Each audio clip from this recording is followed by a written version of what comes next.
Hello, this is Wendy Rosie Isbell talking about the Christchurch flower essences, and this time about the spring flowers.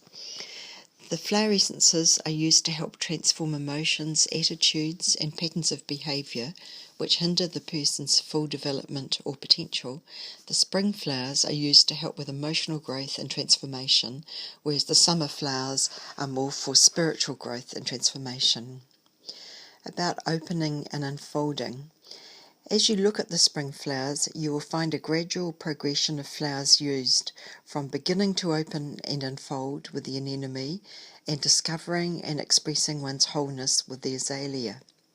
The flowers that follow represent in many ways the path that an individual pursues on the way to personal development. So camellias are on the whole about fear of changing and the fear of making the necessary changes for further development. Then the clematis is for the ability to flourish in the present, and the daffodils are for different aspects of bringing energy, joy, and enthusiasm into one's life. And the rhododendrons are to do with the issues of presenting oneself clearly to others in the three ages of man or woman, in youth, maturity, and old age.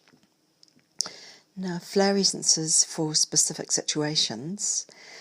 There are also a number of flower essences for specific situations, and of course any of the flower essences can be used in any order or in any combination. So Daphne is for a situation where there are constant or long-term responsibilities to help balance these with an all-round balance of activities.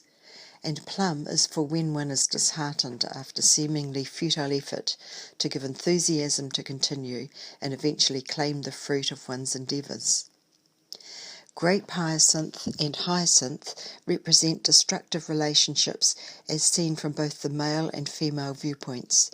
So grape hyacinth is for when there has been an abuse of one's power, and hyacinth for when one has allowed oneself to be used for a false sense of security. Of course, these are not the only situations when these flower essences can be used. For example, early on when I used hyacinth for an adolescent boy who was giving away his power, it was more that the essence of the flower essence must be matched to the essence of the person. About the flower photographs, it is partly for this reason that the sets of photographs of the flowers have been released. These photographs can be used as a reference for the flower essence and as an aid for choosing which flower essence to use, to increase the practitioner's attunement to the flower essence, and as a meditation aid. Some people have even commented that they can have some of the effect of the flower itself and its flower essence by just looking at the photo. And now about indications for personal growth. Some of this holds also for the writing about the individual flower essences. The words used have been specially chosen to give as much depth and resonance to their meaning as possible, and there are many references, allusions, and indeed puns in the wording. For instance, the primrose, to develop one's true image, is all written in photographic jargon, and if you look at the photograph itself, you will find that I never did manage to get the flower in focus. Similarly, the white magnolia, Magnolia denudata, for delicate flowering of femininity, is really about the stage in a young woman's life where deflowering occurs. As well as the individual use of words, most of the indications can be used in their own right as therapeutic tools. So in most cases for the spring flowers, there is a negative condition mentioned, then a transformative key, and then a positive outcome, which is really the initial problem in its transformed state. I hope that in this way there are many keys to personal progress just sitting in the pamphlets waiting for people's discovery.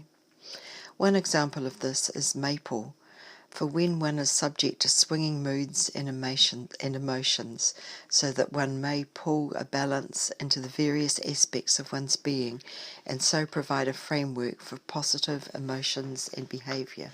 And now about flower essences for spiritual growth.